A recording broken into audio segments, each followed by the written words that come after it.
Ladies and gentlemen, welcome to the Bullpen.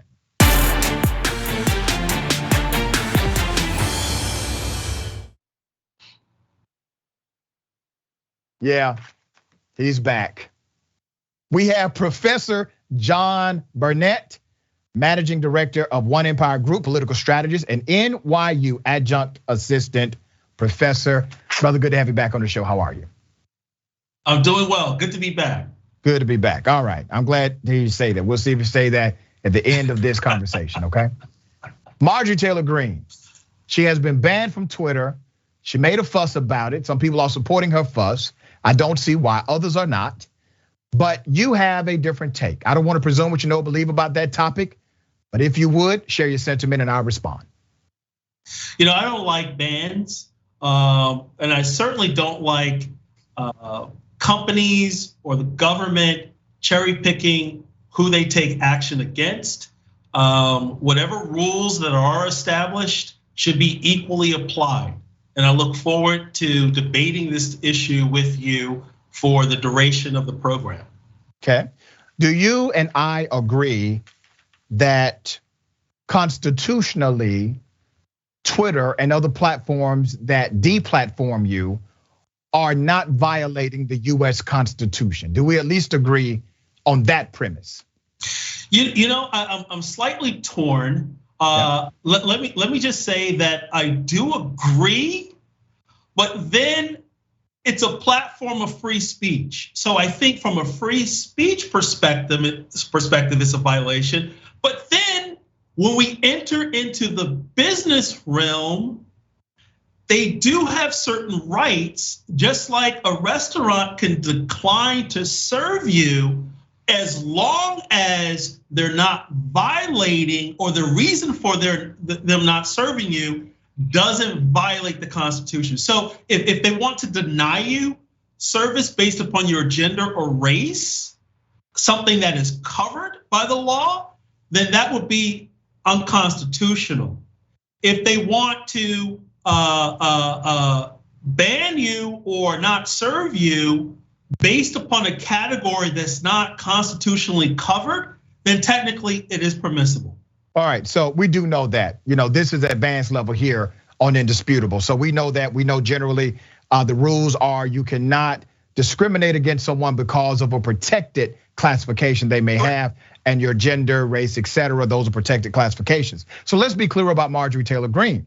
Marjorie Taylor Greene had multiple warnings. She was suspended, she was allowed to come back. She agreed to adhere to the community rules of engagement. Twitter is not a governmental entity. Twitter is, in fact, as you have laid out, a business, which means a business has particular rights and also responsibilities to lower liabilities in the workplace. The marketplace responds that way. So when somebody tells me that Marjorie Taylor Greene has said what happened to her is unconstitutional, well, the last time I checked, the Constitution says Congress shall make no law respecting an establishment of religion, prohibiting the free speech exercise thereof, abridging freedom of speech or of the press. Remember, the prerequisite is that Congress should make no law. And by way of court interpretation through the US Supreme Court, we have deemed Congress to be governmental entities. Last time I checked, brother, Twitter, Facebook, etc., they are not the US government. So I'm trying to understand,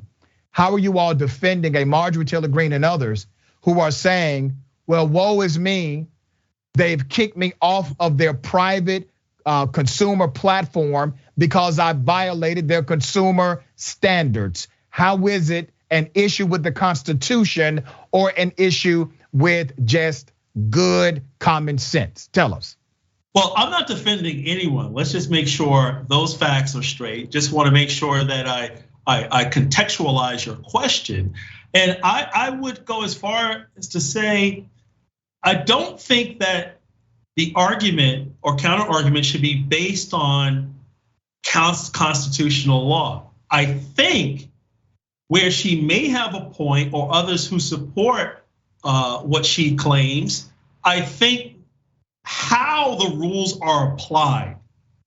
I think that's where there's a stronger argument, because there's people on the same topics, whether you want to pick elections or if you want to pick COVID rules and regulations.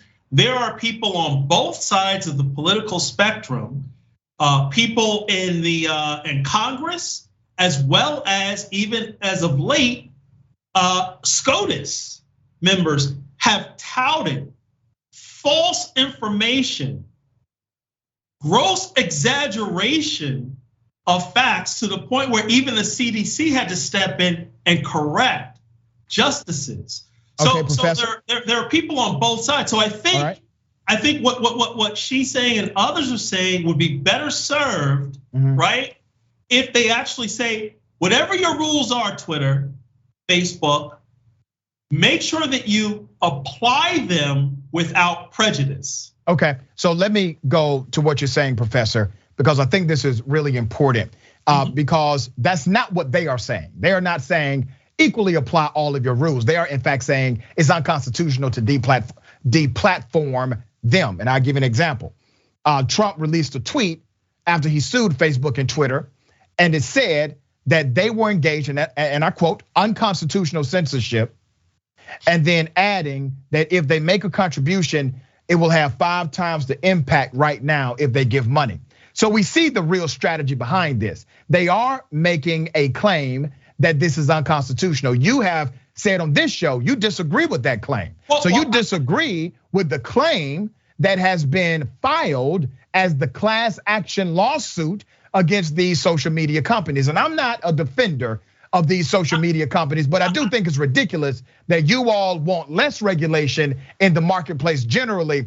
And then when it doesn't fit your particular narrative, you want massive regulation when they do something as common sense as kick somebody off of Twitter who may be adversarial to science, who may use the N-word, who may engage in sexism. You all found a problem with that and called it a violation of free speech when it is not a constitutional violation. Well, let me just make sure I clarify what my statement is. What I'm saying is that I think the stronger argument in terms of social media companies' prejudice when it comes to how they enforce their rules and regulations. I'm not a constitutional lawyer. I'm a businessman and a business professor. However, I would say that someone could possibly make an argument that someone's ability to express their opinions in terms of free speech is being muffled, especially when they allow opposing ideology to say whatever they want in but it's not. But brother, I want you to understand this. So I think the sub point or second point could be made in terms of violation of free speech. But I think the number one issue is that they're not holding both sides to the same standard. So if the rules apply to everyone indiscriminately, if it applies to everyone equally, then there is no injustice. Injustice occurs when there's prejudice and the enforcement is not equal. Professor, I appreciate your sentiment. So I definitely need time to go back and forth with you because we have limited time on the show. You actually disproved your own conclusion in the journey of your narrative, and I'm going to show you where. You agree that private companies have the right to refuse business, refuse service, except in cases of a protected designation. We all agree to that. That's one thing, that's one point you've made on the show. We all agree that a private social media company cannot or is not engaged in unconstitutional behavior because the Constitution only covers free speech as directed under Congress. The Congress cannot abridge your free speech. Number two. Number three, you are a business owner yourself, correct? Correct. You're making the argument on my show that everything needs to be applied the exact same in order for there to be no injustice. Well, injustice is a legal term of art. And injustice means that you have now engaged in one of those protected designations, which you have agreed that doesn't happen. So there is no injustice. When you say the word prejudice or prejudicial, prejudicial is actually allowable in certain circumstances as a business owner. And I'm surprised that you, as a business owner, do not know this. For example, as a private business owner, I'm one myself, I do not have to give all contractors the same opportunity to bid on a contract as a private CEO. I do not. Is it probably better if I do? Maybe, perhaps, but I'm not bound by law to do so as a private individual. Also, if I choose to allow someone to come into my store with no shoes on, if I own a store and I say, you know what, you can come in my store with no shoes on. I have a no shoes, no service policy. But if I have a friend and I say, I want you to come in, you don't ever have to wear shoes. You saved my life 20 years ago. You don't ever have to wear shoes in my establishment. That is legal, brother. It is legal in the context of law. You know this, I know this. So when you talk about it has to be applied fairly from a private organization, a private company point, that's untrue. That's untrue. So let me interject here because you're filibustering your own show. No, hold on, brother. Wait a minute. Hold on. Stop for a second. Hold on, brother. I don't want to cut your mic, but I will. But Professor, I'm going to say something. Brother, you have freedom. This is your show, right? I'm going to say something to you. This show is commercial, and I probably so you have the opportunity to do that. You're afraid to allow me to respond to your insult, but I will. So let me get to my Professor, point. You're not going to get to your point, brother, until I make mine. Are you finished? No. Okay, let me know when I can speak. I absolutely will. I invite you to this platform, and this is the third time you have insulted me on the platform. No. The first 2 times I let it go. So we're making this the show time about, I will not. Okay. I'm not. Let's brother, make the show about you and not the principal. No problem. Brother, I will refuse. I refuse to allow you to disrespect this platform. It's too important to those that care about truth. There is no filibustering on a show where a host has invited you for comment and commentary. You're still talking. I haven't been able to respond. But you can respond, brother. I just wanted to call out your ridiculous insult, and you have done that before. You're still filibustering. It's not a filibuster, brother. You know what? Have a good day. I appreciate you. Okay. Tell New York University I said hello. All right, I should have probably did that last show.